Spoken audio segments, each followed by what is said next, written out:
Vincent Lacoste, veuillez merci.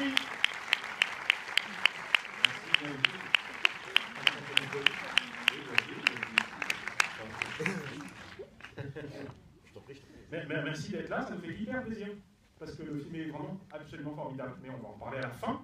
Je précise le mode d'envoi, ça va être un peu la règle pendant toute la fête de la Millennium Entrée. Les acteurs viennent au début et les réalisateurs parlent très longtemps à la fin. Et je suis particulièrement bavard. Oui, c'est vrai, de mémoire. Non, on est hyper content parce que c'est un de nos coups de cœur du moment.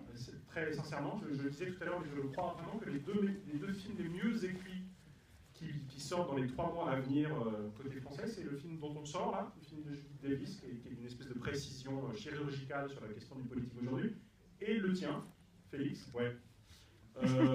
Notamment sur un truc improbable qu'on a beaucoup de mal à réussir et qui est joué à perfection, entre autres par Vincent et par Benoît Poulvorde, et par le gamin qui est absolument oscillant, qui est la question de comment être à la fois dans l'humour et la tendresse, quoi, et la mélancolie, et de maintenir tout le temps ces deux registres-là pour faire en sorte que le film soit à la fois une comédie quand même, et en même temps quelque chose de beaucoup plus profond, j'allais dire, que la possibilité de faire rire du côté un peu dérisoire des personnages. Mais ça, c'est une fausse intro, on ne va pas du tout répondre à ça maintenant, parce que sinon on fait le débat tout de suite. Non, par contre, je veux bien que tu nous expliques, Vincent, comment tu l'avais rencontré, parce que vous avez déjà fait un cours ensemble, après Suzanne, ton premier film. Et puis par ailleurs, vous avez fait au moins 2 films ensemble, dont le film de Michel Leclerc, qui est présent en salle et qu'on peut applaudir. La vie très privée de Monsieur Film. Il est là, pas loin, caché sous les lumières pour qu'on ne le voit pas. Bien joué. Et puis évidemment, Hippocrate de Thomas Lizy. Ah ouais, exactement. Un autre? Et si on a fait un autre aussi. Non. Parce que si vous oubliez, ça me décomplexe moi. C'est Thomas Lizy qui a fait Hippocrate. Non. Non, c'était le court-métrage de Antoine de Barry aussi. Ah oui, c'est ça. Ah ouais, le court-métrage. Non, mais on s'est, à vrai dire, figurez-vous qu'on s'est rencontrés au Grand Journal, parce qu'on avait fait un film, lui il avait fait LOL, et moi Les Beaux Gosses, 2 films qui étaient sortis la même année. Exactement 10 ans. Voilà. Exactement 10 ans. Et donc on s'était retrouvés sur un plateau télé, et c'est comme ça qu'on est devenus amis enfin. Enfin, après, pas sur la télé, mais enfin, on s'est rencontrés après. Bon, moi j'avais 16 ans à cette époque, donc ça a mis un peu 2 ans à cette amitié à se former, puis ensuite, voilà, il a toujours voulu faire des films, il en a toujours parlé. Depuis 10 ans qu'on se connaît maintenant, et puis maintenant, voilà, ça s'est concrétisé, donc je suis très content. Quoi. Bon, et alors là, du coup, à quel moment tu apprends ce projet-là, de long métrage, et, j'allais dire, indépendamment de ton rapport amical, qu'est-ce qui fait que tu y vas?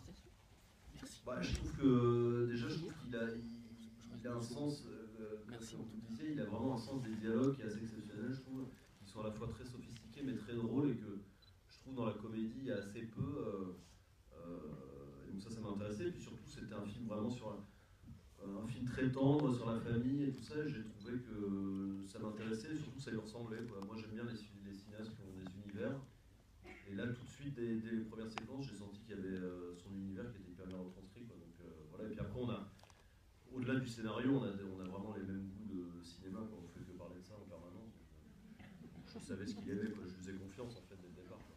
C'est quoi ces goûts de cinéma que tu perçois à travers ce film-là? Ça te fait penser à quel film? Ah, mais oui. All right.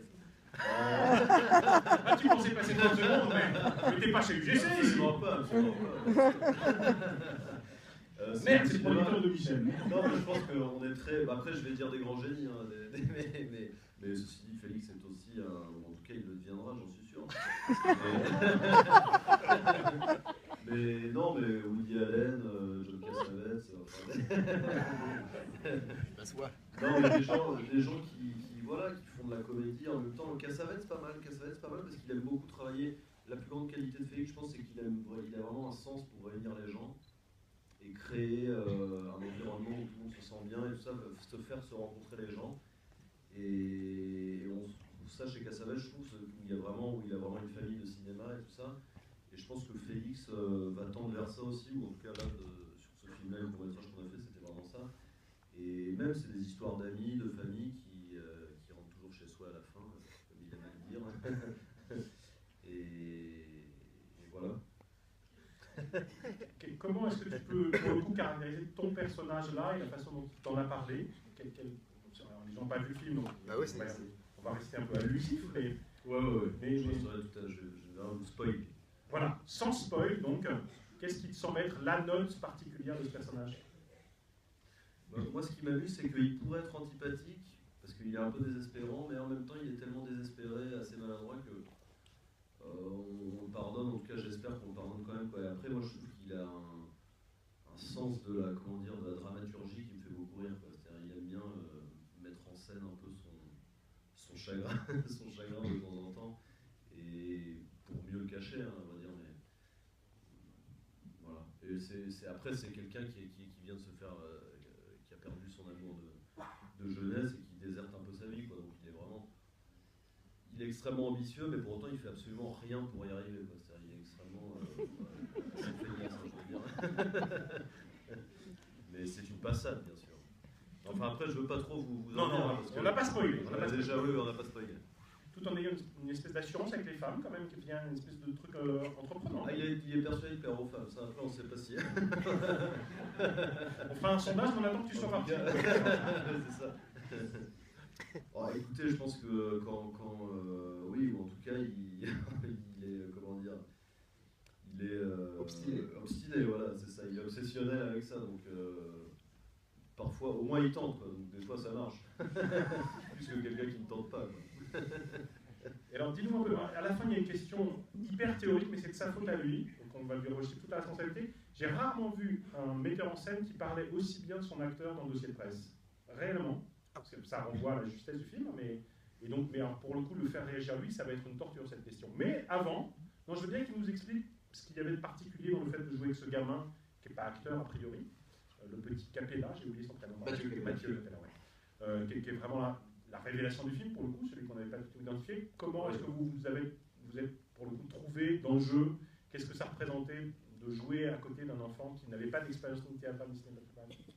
Assez simplement, en fait, parce que nous, moi je l'avais rencontré avant, on avait fait des essais ensemble avec Mathieu et Félix.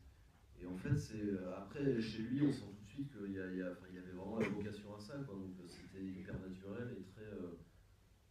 Il n'était jamais faux, en fait, quoi. Donc c'était une grande simplicité. Et surtout, il avait, je pense que c'est la qualité principale que doit avoir un acteur, en tout cas, enfin, moi quand je joue avec un acteur, j'aime bien une actrice, hein. J'aime bien qu'il y ait cette qualité-là, c'est qu'il écoute, en fait, et qu'il regarde, quoi. Mais pas, enfin, je veux dire, pas pour prendre exemple, hein, attention, que je veux dire, dans une scène, pas de quiproquo, attendez, dans une scène, en tout cas, il est en réaction et il est, comment dire, il est dans le moment présent, en fait, quoi. Il arrive un peu à, enfin, c'est un peu théorique de dire lâcher prise, mais en tout cas, il est dans l'écoute, quoi. Et ça, c'est la chose la plus importante, je pense, pour un acteur, puisque Benoît Poulvord, par exemple, je trouve ça, ce qui est hallucinant chez lui, quoi, c'est qu'il est en permanence comme ça, quoi. Et Capella, il avait vachement ça, il était très à l'aise, il était ultra fasciné par. Il devait être chef opérateur, donc il était extrêmement fasciné par les caméras et tout ça. Au début, il était un peu timide, ensuite, vraiment plus du tout, il tapait il faisait des blagues en permanence à tout le monde. Mais après, c'est hyper. C'est génial de voir naître un acteur comme ça, c'est assez. C'est génial, quoi. Et le fait d'être dirigé par quelqu'un qui est par ailleurs acteur, il y a une particularité par rapport aux autres films que tu as fait jusqu'à présent? En tout cas, le fait d'être dirigé par Félix, surtout parce que le fait qu'il soit acteur, c'est que tout d'un coup, on a la sensation qu'il est totalement à sa place sur un plateau, quoi. Félix était très précis, il savait parfaitement ce qu'il voulait, en fait, et surtout, il n'avait pas peur de déléguer, quoi. Ça, c'est quand même génial. Je pense qu'il y a rien de pire qu'un réalisateur qui est un peu, qui aimerait tout faire ou en tout cas qui ne fait pas confiance aux autres, surtout.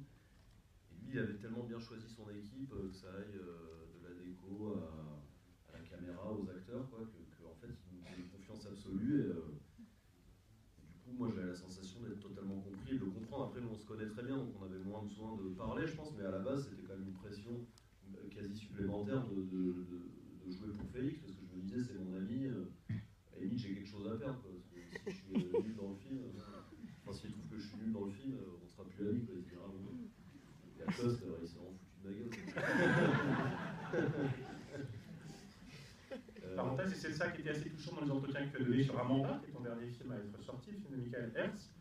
Tu as visiblement les mêmes doutes dans le fait de changer de registre et de ne plus être dans un registre comique, mais d'être confronté à quelque chose de beaucoup plus tragique dans le film. Et pour le coup, on peut te le dire maintenant quand même, du coup, tu as encore élargi ta palette, et j'ai l'impression que désormais, tu peux chasser les doutes qui te faisaient peut-être te demander si tu étais capable de sortir d'un registre comique dans lequel tu as été immédiatement identifié dès tes débuts. Ouais, mais j'aime bien avoir des doutes aussi. Hein. Ouais. Non, mais je veux dire, c'est comme ça que je travaille. Si j'avais aucun doute, je ne travaillerais absolument pas avant les tournages, je ne répondrais pas mon texte. Et voilà, c'est un moteur aussi hein, d'être un peu stressé avant les tournages. Parce que surtout, avant un tournage, quand on est acteur, les réalisateurs ils sont en prépa, donc ils n'ont pas trop le temps de discuter des angoisses non plus. Enfin, pas toute la journée en tout cas. Et nous, on est seuls devant son texte, comme ça on se dit comment je vais réussir à faire ça quoi. Enfin, ça n'a aucun sens. Mais surtout qu'il y a 2-3 phrases quand même assez élaborées pour le coup, et dont on se dit, mais comment un acteur peut avoir ça en bouche Mais il n'y a que Vincent qui l'a fait. Ouais, Il dit cette phrase-là. Bon, il y a pas, je pense pas qu'il y ait que moi. Mais en tout cas, non, mais moi j'adore les dialogues au contraire. Ah, les dialogues c'est génial parce que moi il n'y aurait rien de pire, je pense, qu'un film entièrement en silence. Quoi. C'est un défi si quelqu'un dans la salle me proposait un projet. Non, mais je ne saurais pas quoi faire. Quoi. Non, les mots, ça explique tellement bien une situation, ou en tout cas, ou même quand ça ne l'explique pas, mais moi j'adore les phrases, les mots, quoi, en fait, et les dire, en fait.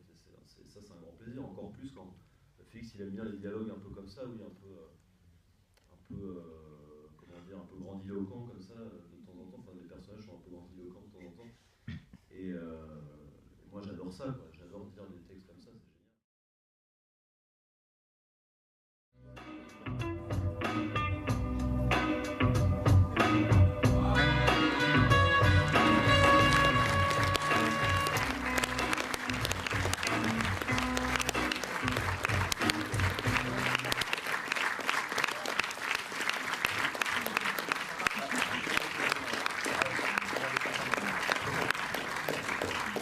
Bonsoir. Félix Moati.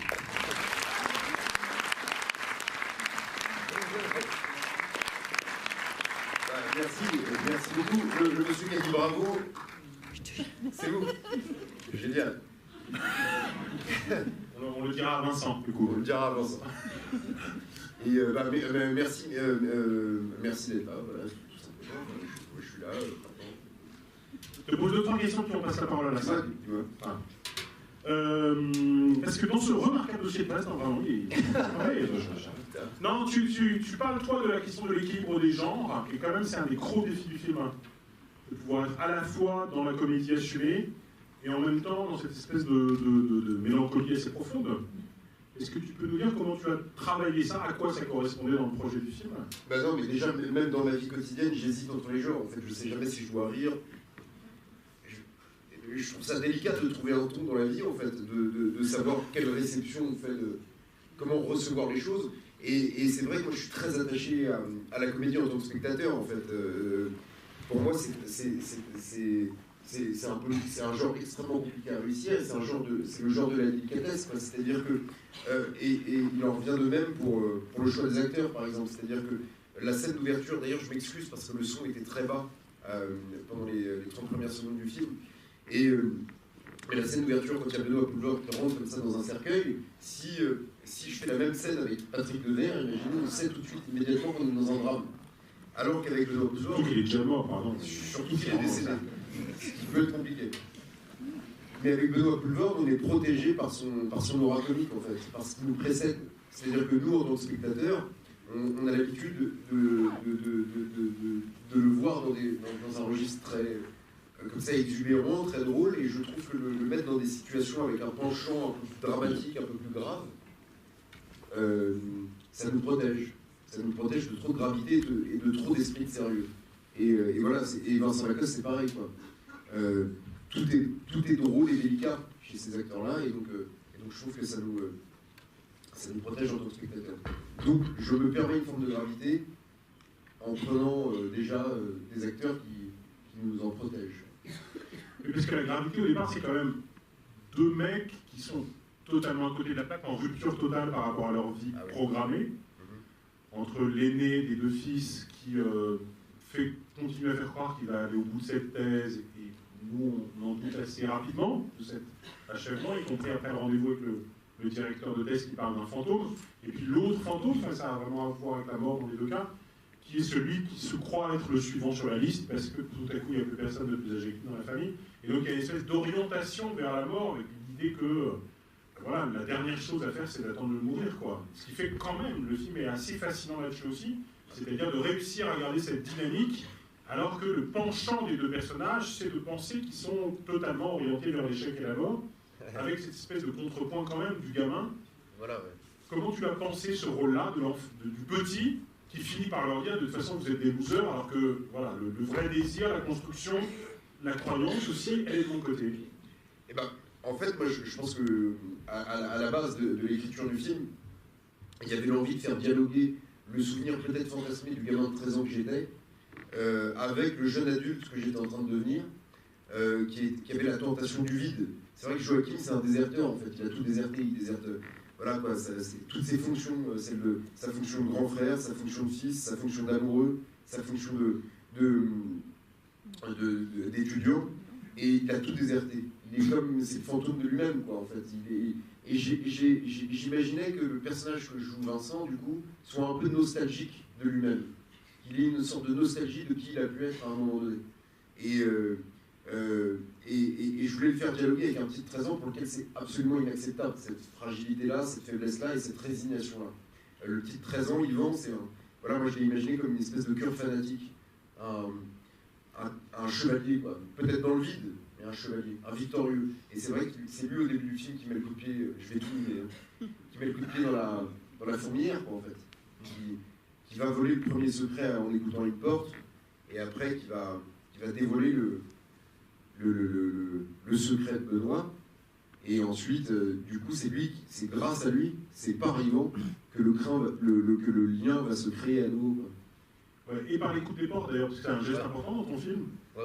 Et pour le coup, vu de façon totalement positive a priori, c'est-à-dire que les coups aux portes, c'est quand même le signe qu'on continue à se soucier les uns des autres. C'est ça, ouais. Et que du coup, la possibilité de faire encore famille, de faire encore rapport entre frères, par-delà l'espèce de deuil de comment on était quand on était avant, il y a aussi ça dans le film, une espèce de nostalgie d'un lien perdu, quoi, mais qui reste sans cesse à réinventer, à reconstruire, ce qui donne du coup aussi une énergie au film. C'est-à-dire qu'il y a quand même cette idée que ils vont continuer à savoir qu'ils se soucient des uns des autres, et d'une certaine façon, l'astuce scénaristique qui fait basculer les rapports entre les deux frères, par exemple, c'est a priori le fait de savoir qu'il y a eu cette espèce de geste caché d'aller voir l'éditeur pour ménager le père.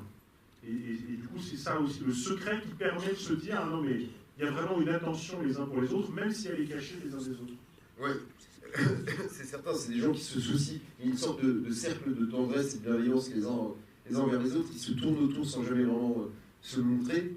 Et il y a un souci pour l'autre qu'ils ont du mal à dissimuler. Et qui, moi, que j'imaginais exploser vers la fin du film. Mais je suis toujours touché par l'idée. Moi, il y avait un truc qui était très important pour moi, par exemple, quand le petit Yvan est avec cette jeune fille pendant la réunion des anciens élèves, et qu'elle dit « il est con ton père », et que lui dit « comment ça, il n'est pas con mon père ». J'aime bien cette idée que il n'y a que le fils qui peut reprocher quelque chose à son père, mais dès lors que ça vient d'un tiers, tu en deviens le défenseur à nouveau. Et ça, c'est quelque chose qui me touche, en fait. Voilà. Mais ça n'a rien à voir avec votre question. Ça, c'est mon... Voilà. Penser en escalier. C'est un peu. Moi, je vais poser une question qui n'a rien à voir avec ta réponse, du coup. Ouais. Non, il y a un truc... il y a plusieurs choses très jolies dans cette scène, y compris le travail sur la lumière, pour le coup, parce que... Il y a un vrai travail sur l'obscurité dans le film, dans son ensemble, c'est un film assez nocturne. Et dans cette scène comme ça de parc, il y a un truc sur la qualité de la lumière qui est vraiment très belle, c'est Evangelo, le chef opérateur. Mais il y a aussi évidemment la manipulation de la fille, la fameuse cerise qu'on veut goûter, tout ça. Et puis il y a quand même cette espèce de circulation de la couleur rouge, j'ai l'impression, en tout cas dans le travail formel, puisque c'est quand même aussi cette couleur rouge qui va finir par aboutir dans la scène de rencontre réelle, y compris, parce que vous l'avez sans doute noté, la bombe est en rouge, et que derrière les personnages à ce moment-là, tout à coup la ville est en rouge, il y a ces feux rouges qui tout à coup, à contrario du sens social que le rouge peut avoir dans ces circonstances-là, devient précisément les conditions de la rencontre. Putain. C'est l'effet couscous. C'est l'effet couscous en 5 minutes. Waouh. Ben non, mais là, je découvre que je suis un formaliste Voilà. Non, pas du tout. Non. Alors là, non, mais il se trouve que Paris est une ville assez... où on a la chance d'avoir des feux rouges. Des feux rouges. Mais par ailleurs, dans ces discussions qu'on a eues avec la costumière, je voulais vraiment qu'il y ait un côté un peu petit chaperon rouge, en fait, tout simplement. Et c'est une couleur à laquelle je suis très attaché, parce que c'est une couleur dans laquelle je me sens bien, qui est chaude, qui est enveloppante, comme la musique de Limousine, voilà, et c'est quelque chose qui m'importe beaucoup qu'en tant que spectateur, on soit bien dans le film, qu'on est chaud, et qu'il y ait une forme de... Oui, c'est effectivement cette vie nocturne, parce que la nuit, on peut inventer qui on veut. Vous avez vu comment je bascule sur un autre sujet. Pas entièrement. Mais la nuit, on peut inventer qui on veut, on a le droit, on n'est plus obligé d'occuper sa fonction, en fait. Et ça, c'est quelque chose qui me touche beaucoup. Et effectivement, la lumière d'Ivangelo correspond à... En fait, moi, je voulais filmer Paris, représenter Paris comme je le vis, en fait. Voilà, comme je le vis. Et Paris, c'est pas une ville extrêmement lumineuse. C'est une ville où le ciel peut être bas, lourd, et où les rues sont agitées, où il y a du bruit. Donc il y avait un travail au son qui, moi, pour le coup, m'a vraiment exalté pendant le travail. Et effectivement, il y a des couleurs très chaudes. Moi, je trouve que c'est une ville chaude, Paris. Enfin, là, je suis à Montreuil, je préfère Montreuil. Mais ou Romainville, j'adore Romainville. Mais en tout cas, voilà. Effectivement, qui est une... Prochaine question. Là, je m'égare moi-même, je suis désolé. Mais la prochaine, on va la laisser à la salle, non? Ah oui, avec plaisir. Qui veut poser la première? Merci pour ce film. Merci. Je trouvais qu'il y avait un équilibre intéressant entre le fait de filmer au plus près des visages, à peu près 80% du film, et le fait de filmer la ville à distance. Et cet équilibre, je le vois tout le film à travers le passage de la comédie, un peu la tendresse, l'intimité, voire la douleur, la souffrance. La scène qui m'a le plus touché, c'est celle où les deux filles sont devant la vitrine et ils attendent quand l'éditeur va annoncer à leur père qu'il ne va pas le faire. Et les deux fils le savent, le comprennent et ils sortent et ils disent pas un mot. Donc cet équilibre, effectivement, je le retrouve dans le film de Cassavetes et du Jean. Voilà. Mais non, mais ça me touche infiniment. C'est ça. Maintenant, c'est une question, c'est est-ce que vous avez voulu ou bien Comme le rouge. Non, mais effectivement, moi quand vous parlez de Cassavetes, après Cassavetes a été le plus important pour moi dans ma vie quotidienne de jeune homme, c'est-à-dire que dans le sens où moi, quand je vois les films de Cassavetes, j'ai envie de vivre comme Ben Gazzara, j'ai envie de vivre comme Peter Falk. Je me dis que c'est comme ça qu'on doit vivre. Et le cinéma peut nous apprendre à vivre, et ça, en ça, c'est fantastique. Mais en tant que réalisateur, là, je sais pas, j'y pensais pas constamment. Même si j'aime bien chez Cassavetes la représentation de la féminité au cinéma, à savoir, c'est des femmes qui ne se justifient de rien. Et ça, c'est très rare au cinéma, je trouve. Et donc ça me plaît chez Cassavetes. Mais en ce qui concerne le mélange des tons, c'est toujours cette idée de... comme je connais, moi, mon penchant pour une forme de gravité, il faut toujours, je pense, aller vers la comédie, qui est un effort, qui est un vrai labeur. Je pense que nous tous ici, on le sait, hein, c'est toujours beaucoup plus facile d'être triste. Alors que le bonheur est quelque chose qui va se chercher, qui se conquiert et qui est délicat à préserver. Et donc je voulais que mes personnages se défendent, parfois avec exubérance, de leur propre chagrin, et qu'ils le dissimulent assez mal. Et les mots permettent ça, de dire quelque chose alors qu'on sait très bien qu'il s'agit d'autre chose. Et oui, je pense que de toute façon, il y a quelque chose de... Enfin, cette scène, oui, où ils savent très bien que le père n'a pas le talent qu'il croit avoir. Moi, je pense que Benoît Poelvoorde l'a interprété d'une certaine manière qui fait que lui-même est très conscient qu'il n'a pas de talent. Mais c'est inadmissible, en fait. Personne ne peut accepter cette idée. Donc, et c'est la scène de... Moi, c'était important qui est une scène presque mythique, pas au sens génial, hein, mythique au sens du mythe, qu'à un moment donné, il y a une bascule et que le petit admire à nouveau son grand frère. Et c'est parce qu'on est cruel avec Joachim pendant tout le film. Quand il va voir l'éditeur, par exemple, pour garder ce fil rouge, quand il va voir l'éditeur et qu'il écoute en haut-parleur son père dire que Joachim ne fait plus rien pour lui, qu'il en est témoin, il encaisse quand même Joachim. Il encaisse la désaffection de son petit frère et il encaisse les mots un peu durs de son père. Et c'était important qu'il y ait une réunion des trois et que soudainement il y ait une renaissance de l'admiration du petit pour le grand. Et que la comédie vienne toujours avec cette idée de décaler un peu la gravité de cette situation en faisant fumer par exemple Mathieu Capella, qui ne fume pas dans la vraie vie, en lui faisant boire du whisky coca. Voilà, c'est toujours cette idée qu'on regarde ailleurs, notre attention est ailleurs, mais les vraies intentions des personnages sont sur une autre scène en fait. Et voilà. Tu lui fais fumer et boire, mais tu le fais aussi avoir un rapport assez passionnel à la religion, qui est assez déconcertante à cet âge. D'où ça vient ça, et qu'est-ce que ça raconte? Moi, à son âge, j'étais très religieux, déjà. Et puis ensuite, je trouve que c'est toujours... en fait, moi, j'ai voulu prêter à Mathieu Capella, à Yvan, des passions sophistiquées qui ne sont pas de son âge. Donc il boit, il fume, il est religieux, il veut être agrégé de latin. Enfin, c'est-à-dire que ça n'a... Calme-toi, mon gars, t'as 13 ans. Et je trouvais ça assez mignon. Donc déjà, ça crée un peu de comédie, j'espère. Et puis, la deuxième raison plus sous-jacente, c'est qu'il va chercher dans la religion une architecture au monde qu'il n'a plus. Puisqu'il voit ces deux modèles s'effondrer, s'effriter un peu. Et ben lui, il va chercher une espèce de sens offert, une vérité qui lui serait offerte et qui redonnerait de la solidité à cette vie qui n'en a plus. Mais avec un système qu'il verbalise d'ailleurs, qui est que le désir de l'autre finit par tuer l'espèce d'utopie religieuse. Ah il dit cette phrase, je crois, à son prêtre, enfin je crois pas, je m'apprends un peu par cœur, mais il dit cette phrase, il dit si on a le désir, on n'a plus besoin de Dieu, qui est une phrase que logiquement, je comprends pas vraiment, elle fait pas vraiment sens, mais intuitivement, je sais qu'il a raison de le dire.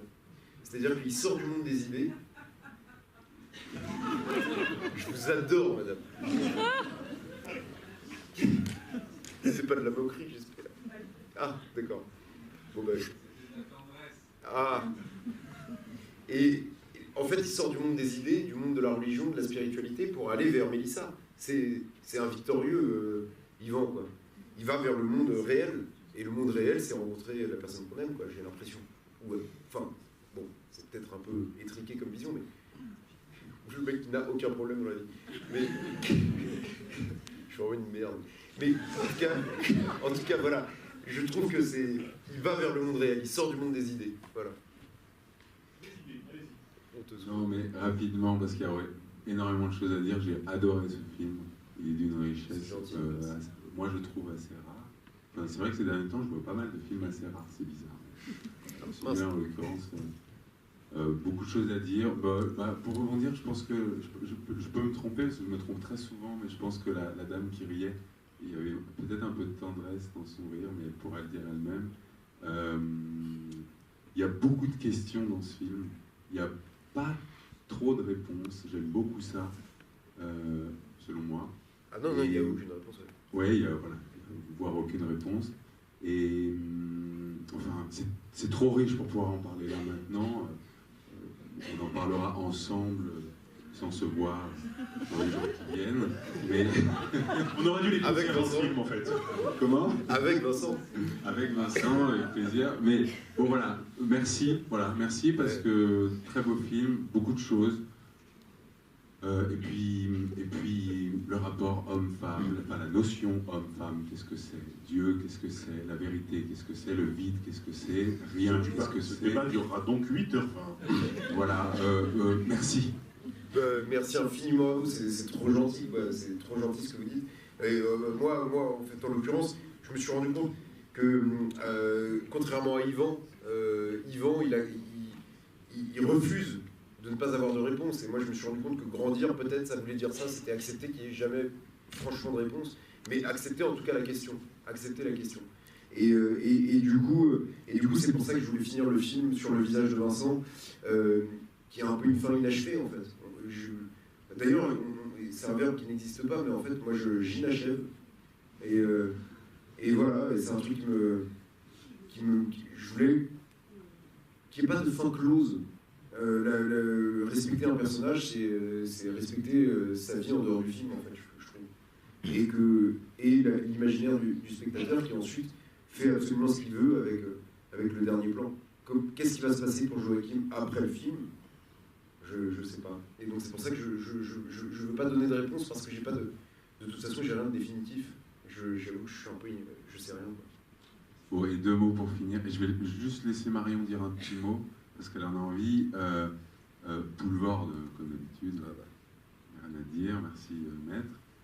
Lacoste comme d'habitude, rien à dire. Magnifique.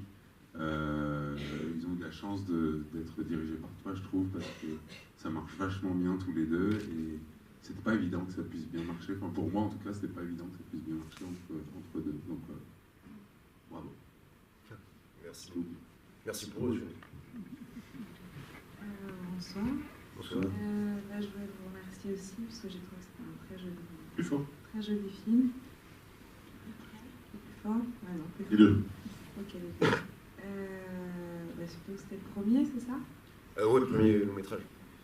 Moi, j'avais une question. En fait, c'était surtout est-ce que vous avez pu le montrer à des plus jeunes, à des adolescents? Parce que, en fait, on est peut-être un peu fatigués aussi tous les deux parce qu'on a vu 2 films l'un après l'autre. Et ce qui est chouette, c'est cette idée de génération et des plus jeunes qui aident des plus âgés, d'autres qui aident d'autres. Et je voulais savoir si vous avez eu la chance d'avoir des plus jeunes, des adolescents qui ont pu le voir et savoir un peu les questions, savoir ce que c'est. Parce que je trouve que c'est un film qui donne vraiment à être vu à des plus jeunes. Voilà. Plus jeunes que moi, en tout cas. Des adolescents. Moi-même, je suis pas bien vieux. Hein. Mais non, le premier ado qui a vu le film, c'est Vincent Lacoste. Non, il se trouve que depuis 3 semaines, je fais ce qu'on appelle la tournée, quoi. Je vais dans toutes les villes de France, je monte le film et j'ai été assez surpris de voir qu'il y avait pas mal de jeunes dans les salles, donc ça m'a fait plaisir. Et les adolescents, il y a Nils qui est là, avec qui j'avais fait Simon et Théodore, et je suis trop content que tu sois là d'ailleurs. On en parlera du coup tout à l'heure, mais c'est vrai que j'ai pas eu trop de... Pour l'instant, j'ai pas vu d'ados voir le film. Il y a Mathieu Capella évidemment qui a vu le film, mais qui de toute façon ne comprenait pas lui-même ses dialogues sur le plateau. Mais c'est pas vrai. Non, c'est pas vrai, c'est un petit garçon vraiment très, très vif. Comment? Ah merci pour lui. Du coup, tu peux nous raconter comment tu l'as rencontré? Casting sauvage, quoi. Casting sauvage. Parce que nous, on sait un peu ce que c'est, mais je veux dire que tout le monde sache. En fait, c'est-à-dire que par définition, trouver un personnage de 13 ans, il n'y a pas d'acteur de 13 ans. Enfin, il y en a, mais on les connaît pas. Et donc, ma directrice de casting qui s'appelle Elsa Pharaon, qui a trouvé Nils aussi, qui a trouvé Nils, Rod Parado pour La tête haute, voilà, qui est quand même, dont c'est le métier et qui est très très forte là-dedans, a vu 450 gamins, quoi, et dans toute la France, a accepté, a visionné toutes les candidatures qu'elle recevait. Moi, j'en ai choisi 50 sur les 450 que j'ai vus, que j'ai rencontrés, et Mathieu s'est imposé en fait très vite par sa curiosité, son attention aux autres, une forme, comme ce que je disais tout à l'heure ce que tu citais tout à l'heure du dossier de presse sur Vincent, une manière d'être un peu à côté de son personnage, ne courant pas désespérément derrière l'intensité, quoi. Il voulait pas être intense, il n'était pas volontaire, et du coup la caméra allait vers lui. Et il avait un truc très, très joyeux en lui, qui me plaisait. Et un mélange de férocité et de tendresse chez Mathieu, qui était très bien pour Yvan. Et donc voilà, il s'est imposé, surtout, je pense, par sa curiosité pour les autres, quoi. Dans le sens où il est arrivé chez Nord-Ouest, la boîte de production, il posait des questions à tout le monde, il voulait savoir ce que les gens avaient fait pendant leur week-end, il était soucieux de leurs humeurs. Ça m'a touché, en fait. Voilà. Une autre question. Ouais. Et j'espère que beaucoup d'ados verront le film pour vous répondre. Bonsoir. Moi, ce qui m'a beaucoup plu, c'est le choix des lieux. Tu as commencé un peu à expliquer un tout petit peu pourquoi ces lieux-là, c'est comme ça que tu vis la ville. Donc j'ai une première question que je me suis posée, je me suis dit mais comment ça se fait qu'on ne se soit jamais croisés? Là où j'ai passé toute ma vie, dans toutes ces rues, je reconnaissais tous les endroits. Et de deux, j'aimerais un peu plus en savoir sur voilà, ces lieux, qu'est-ce qu'ils représentent pour toi, et voilà. Bah, en fait, moi je suis très sensible en règle générale en tant que spectateur aux cinéastes qui représentent leur environnement familier. C'est-à-dire que quand les frères Larieux filment les Pyrénées, par exemple, j'adore. Quand Desplechin filme Roubaix, quand Guiraudy filme la campagne, Woody Allen New York, enfin voilà. Et donc moi je voulais vraiment filmer là où j'avais eu ma mémoire affective en fait.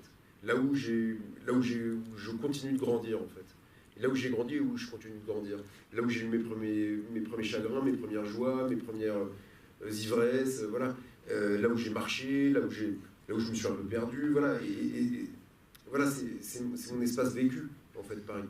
Et donc voilà, filmer sa mémoire affective. Et je pense que c'est pas un truc exclusivement de premier film.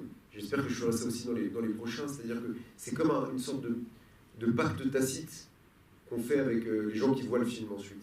Une manière de dire, voilà, c'est l'environnement que je connais, et là-dessus, je ne peux pas mentir, puisque l'espace parle pour moi. Et après, il y a des gens qui sont extrêmement doués pour filmer quelque chose qu'ils ne connaissent pas, et ça donne des films merveilleux. Mais moi à titre personnel, je suis sensible au film où j'ai l'impression que le réalisateur me renseigne sur ce qu'il est, alors que je ne le connais pas. Voilà. Et donc voilà, pourquoi j'ai filmé.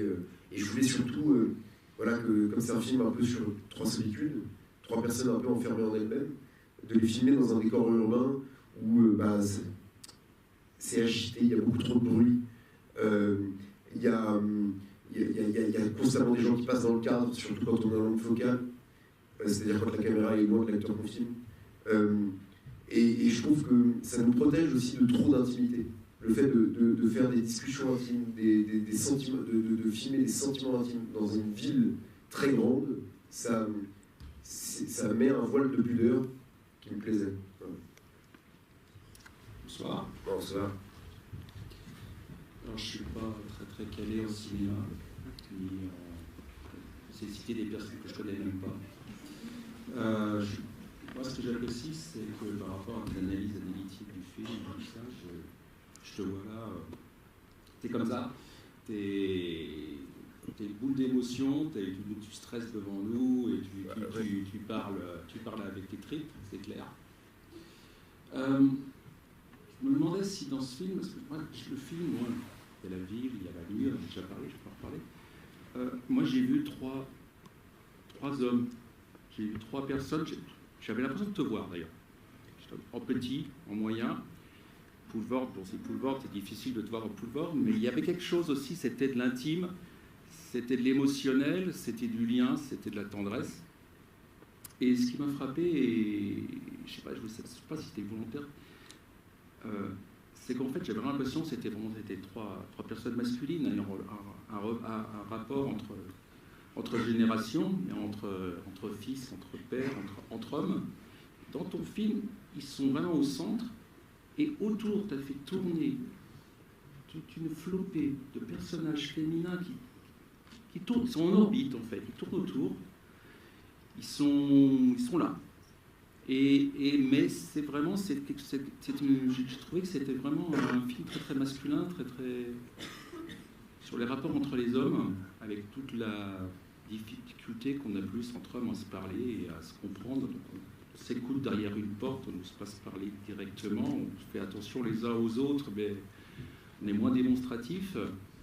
Et il y avait ces 3 personnages qui étaient aussi en quête de femmes. Ils étaient vraiment tous les 3, il n'y a pas une femme dans leur noyau là. Elles tournent autour, ils cherchent, ils sont paumés, ils se tournent 2 fois vers elles, mais ils sont entre eux. Et puis je vais oublier mes questions. Mais voilà, je voulais savoir si c'était vraiment c'était quelque chose au fond de toi par rapport à ça. C'était, je sais pas, voilà. Bon, est-ce que je me trompe? Pas du tout. En fait, je me suis rendu compte au montage, ça je ne le savais pas à l'écriture et je ne le savais pas pendant qu'on tournait, que j'avais fait un film en fait sur le manque et sur l'absence. Et ça, je ne le savais pas. Je m'en suis rendu compte après. Par contre, ce que je savais, et l'absence étant l'absence de la femme qu'on aime. Et oui, ça reste vraiment des trucs intimes pieux. Et pendant l'écriture, par contre, je me suis dit, voilà, j'ai envie de faire un film sur 3 hommes qui vivent dans un monde de femmes. Ça, c'est... Voilà. Et c'était très important que la seule véritable représentante étant Anaïs de Moustier, que le personnage d'Esther soit vraiment une jeune femme qui ne se justifie de rien. En fait, je suis lassé par l'injonction qu'on fait constamment aux femmes dans la société et notamment dans la représentation qu'on en fait au cinéma. On leur demande constamment de se justifier de tout. Une femme enceinte qui fume une clope, qui boit un verre, on va la culpabiliser. On culpabilise les femmes surtout. Et donc, je voulais que Esther qu'elle n'en fasse qu'à sa tête et qu'elle ne se justifie de rien. Voilà. Que ce soit qu'on ne lui pose pas la question. Et d'ailleurs, Joachim est un peu bête. Il lui dit, bah, ça va, t'es extrêmement décontracté, toi. Bah ouais, bah, comme toi, Pouillon. Voilà. Est-ce que vous avez voulu en fait représenter les relations entre hommes et femmes à différents moments de la vie? Enfin, ça va revenir un peu sur les autres questions, mais enfin, est-ce que vous avez voulu représenter les relations en plusieurs étapes? Je sais pas si... Les 3 âges de la vie. Voilà, c'est ça. Ouais, en fait, en tout cas, oui, de toute évidence, le film parle de trois générations différentes, donc des relations de ces 3 personnages qui sont filmés. Effectivement, j'ai l'impression qu'il y a quelque chose chez Yvan, quand il va à la rencontre de Mélissa, en fait, c'est une telle victoire, c'est la première grande victoire de sa vie, en fait, et qui rentre dans le monde réel, en fait, quelque part, et que grâce à Mélissa, il va, je pense, se réconcilier avec ces 2 modèles. Parce que quand on fait l'expérience de quelque chose de réel, quand on rentre dans le monde réel, on accepte la fragilité des autres, en fait, aussi. Parce que vivre, c'est un peu s'effondrer, et que du coup, il accepte que ces modèles ne soient pas des dieux, grâce à Mélissa. Je pense que Joachim, quand il rencontre Esther, ça agrandit son espace. Je pense que tous les 2 cherchent une consolation, Esther comme Joachim. Et c'est pour ça que dans la scène dans la piscine, par exemple, ils se disent pas, d'ailleurs c'est le seul moment où moi, en tant que réalisateur, moi, Félix, je me permets d'être un tout petit peu au-dessus de mes personnages et d'intervenir en leur disant tout ira bien. J'ai envie de les consoler, parce que ça me faisait trop de peine qu'ils se quittent. Et donc j'avais envie, moi, Félix, de les consoler, de dire on s'est rencontrés au mauvais moment, mais c'est pas très grave. Et j'ai l'impression qu'ils ont cherché une consolation mutuelle. On fait souvent ça dans la vie quand même. On cherche tous quelqu'un pour se consoler, quoi. Et le père, Benoît Poulvorde, alors par définition c'est un âge que je n'ai pas vécu, mais c'est pas grave, parce que je pense qu'écrire un personnage de père, c'est comme dans la vie, il y a toujours un père réel, un père fantasmé.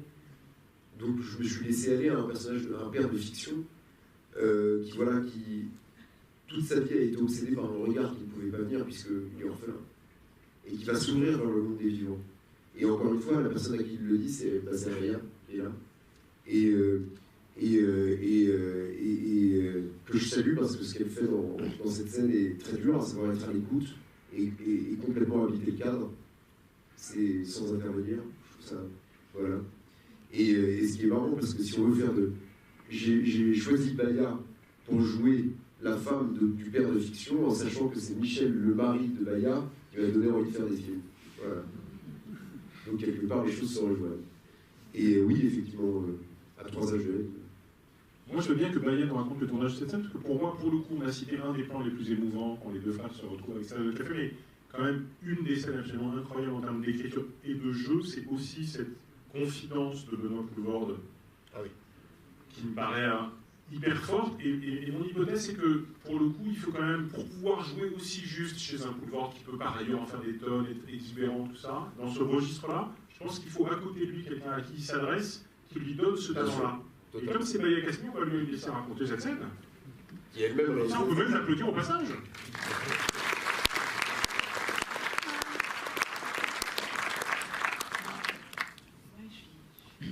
Bonjour.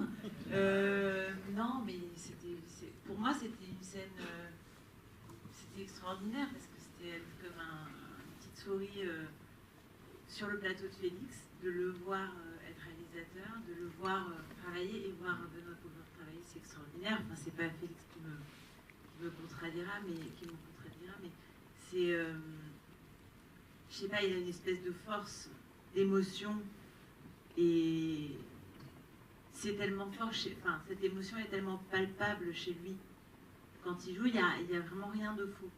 Je crois en tout cas que ça, il l'a donné à Félix. Je pense qu'il voilà, il sait le donner, mais moi, ce que j'ai ressenti, c'est que Félix savait que c'était une scène extrêmement importante pour lui, et Benoît l'a senti, le savait aussi.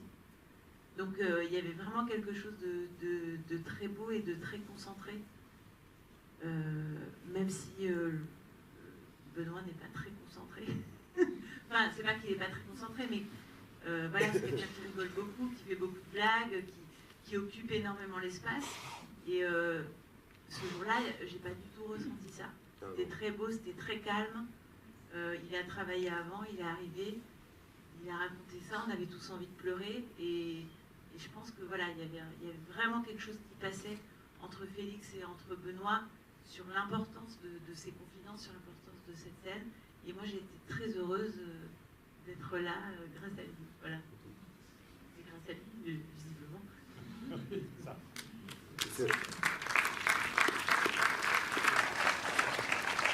On est un tout petit peu sur les des femmes absentes pour le groupe, parce qu'on a parlé des présences.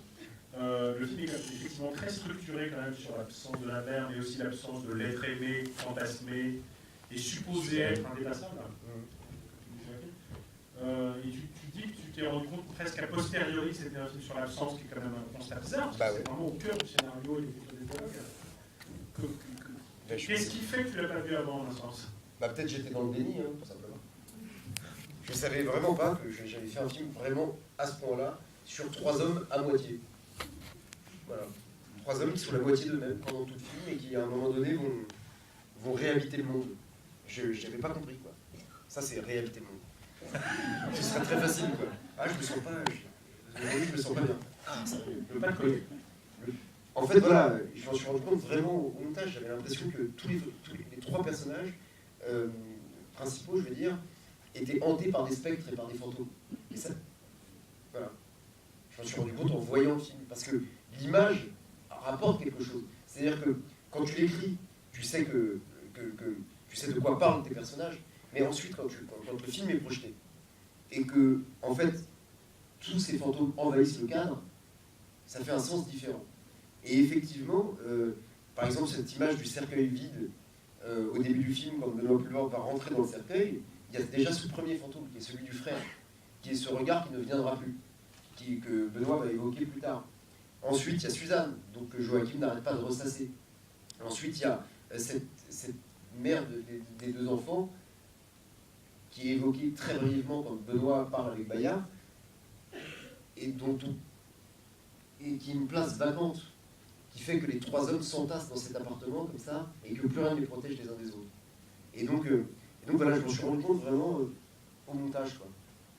Je sais pas, hein, la vérité d'un film s'impose, et on croit raconter quelque chose, on raconte quelque chose d'autre, en fait. Et donc ça, c'est assez étonnant. Ça veut y compris dire qu'au montage, tu as coupé certaines scènes pour resserrer autour de ces enjeux. Ouais, carrément. J'ai coupé globalement, et ça c'est horrible, mes scènes préférées. Ah, merde. Les scènes que j'avais préféré écrire, que j'avais préféré tourner, les plus belles, les plus démonstratives, mais en fait qui ne servaient pas le film, qui me servaient moi en tant que réalisateur, mais qui ne servaient pas mes personnages. Il y avait une scène somptueuse de fin dans un buffet avec 300 figurants. Ça envoyait, quoi. Je me disais quand même, là, c'est du cinéma et tout. Et je l'ai coupé parce qu'en fait, c'était pas cohérent avec le film, ça ne servait pas mes personnages. Alors peut-être que ça aurait pu satisfaire un peu ma vanité, mais pas mes personnages. Donc je l'ai coupé. J'ai coupé la scène d'ouverture du film, qui était très longue, qui était mon hommage à un film qui pour moi est l'un des plus grands exemples d'écriture, c'est que je veux dire, ces derniers temps, qui est Social Network, qui est un scénariste qui me fascine complètement, qui est Aaron Sorkin, où la scène d'entrée avec Jesse Eisenberg, où où le débit est à 300 à l'heure, où il y a une pensée en escalier, on revient à la première question, puis on repart à la 10e. Voilà, et la scène d'ouverture, c'était Joachim qui était en rendez-vous avec une fille, et une scène volontairement très longue. Pareil, coupé. Mais ça parce que je l'ai foiré. Et voilà, non, et puis des scènes de fantasmes, de rêverie aussi, du personnage de Joachim, et qui était affectée, qui était trop sérieuse. Voilà. Donc, ouais. Bonsoir, moi je voulais savoir en fait la représentation de la fille dans la boîte avec Joachim, qui je suppose représente Suzanne. Je voulais savoir ce que tu avais voulu expliquer dans cette scène. Est-ce que c'est plutôt on représente l'ex qui nous hante toujours, enfin qui hante toujours Joachim, ou alors est-ce que c'est une étape du processus de deuil en fait de la relation finalement, puisqu'à la fin on la voit partir finalement. On la voit partir avec un autre. Un autre, oui. Est-ce que du coup c'est le dernier rêve par rapport à d'autres rêves qui étaient imaginés, peut-être tournés et que tu as coupé? Ça c'était pas dans le scénario. Je l'ai improvisé pendant qu'on tournait la scène. Alors du coup c'est pas Suzanne pour moi, au moment où je tourne le film. Mais sauf que tous ceux qui le voient me disent bah si c'est Suzanne. Donc je l'accepte. En fait, non mais la vérité d'un film appartient à ceux qui le voient en fait. Bon. Mais du coup tu pensais à quoi si tu pensais pas à Suzanne? Je me disais, je voulais juste. C'est un truc auquel je suis sensible, à savoir les apparitions et les désillusions aussi brutales. Qu'on vit tous en fait, surtout après 3 shots de vodka. Et voilà, c'était vraiment cette espèce de. En fait, c'est un moment où on peut aussi accepter que ça n'est pas forcément réel, puisqu'il y a un truc sur le son, je ne sais pas si vous vous souvenez, il y a Joachim qui descend les marches avec Alan, Alan qui s'arrête avec des amis, Joachim qui continue, et là du coup il n'y a plus le son réel de la boîte de nuit, par contre il y a la musique à fond. Mais on sent plus, il n'y a plus le son des gens autour. Donc on peut accepter aussi que ce moment-là est un moment, moi je me le suis pas dit, mais quand je revois le film, je me dis mais si en fait c'est acceptable comme idée, que c'est un moment qu'il a complètement rêvé, Joachim. Et puis on lui ferme les yeux, hein, donc on est dans le registre, il peut s'endormir aussi. On est dans le registre d'un monde mental. Elle lui ferme les yeux. Et donc, non, ce que je voulais raconter, c'était juste les caresses d'un doux amour qui sont très très vite. Quoi. Voilà. Un truc,